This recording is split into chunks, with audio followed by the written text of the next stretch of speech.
I'm now delighted to be joined by ASEE President Bev Watford. Bev, welcome. Thank you. Thank you very much for joining us today. Thank you. I appreciate being here.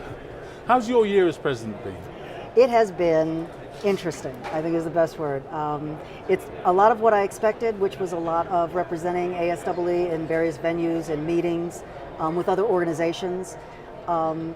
And a lot of unexpected things that I guess some of the things that we have actually been able to accomplish this year that we hadn't planned on that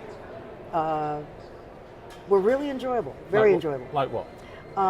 One of the things was the Connected Conference. I know we actually, with two other organizations, WEPAN and NAMEPA, and our Women in Engineering Division and Minorities in Engineering Division, we planned a conference to kind of embrace and broaden the definition of diversity.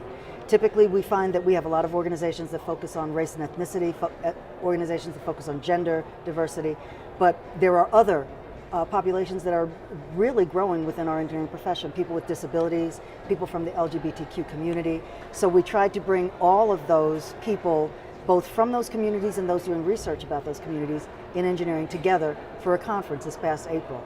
And as with all first ventures, there are some things that didn't go quite as we expected, but for the most part it was really good. I think people enjoyed it, and we're going to continue this. We're going to have a second conference next year, which I expect to be even better. So in 125 years, you're the first female African American president. What do you think your legacy is going to be to the organization? I will take a page from what I've heard others say and what I have seen myself. You often only aspire to be things where you see other people that look like you. Right. So hopefully, and not even hopefully, I know we have a large cadre of African American female faculty and graduate students now that are in engineering, working in engineering education, and hopefully they will look at me and say one day that is going to be me. I'm sure they will. Now, 125 years in, and organisation doing a lot of great things, as you say, strategically. But what do you think are some of the challenges that now face engineering education? We see a lot of things coming up now. One of the things that we are discussing in this particular conference is the rise in the number of non-tenure track instructional faculty, and how it is kind of like the Wild Wild West. It's completely uncontrolled from one institution to another. You have people doing the same jobs with different titles. You have people with the same titles doing different jobs.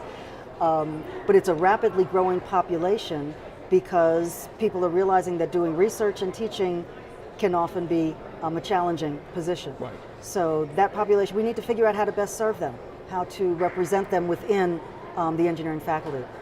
Obviously diversity is still an issue, I think ongoing, and will be. I spoke to someone today at lunch who said in her great-grandchildren's time we will be talking about diversity and the problems that we have. And I think also just a fresh look at engineering education as a research discipline. I've seen in my own institution, Virginia Tech, I have seen a rapid increase in the amount of research that folks are doing and the type of research that people are doing. And I think that we have, as a discipline, an incredible amount to offer to educators and those who are looking to support engineering students in general. That's going to be really exciting. Well, thank you very much indeed for joining us today, and many congratulations on your year as president. Thank you.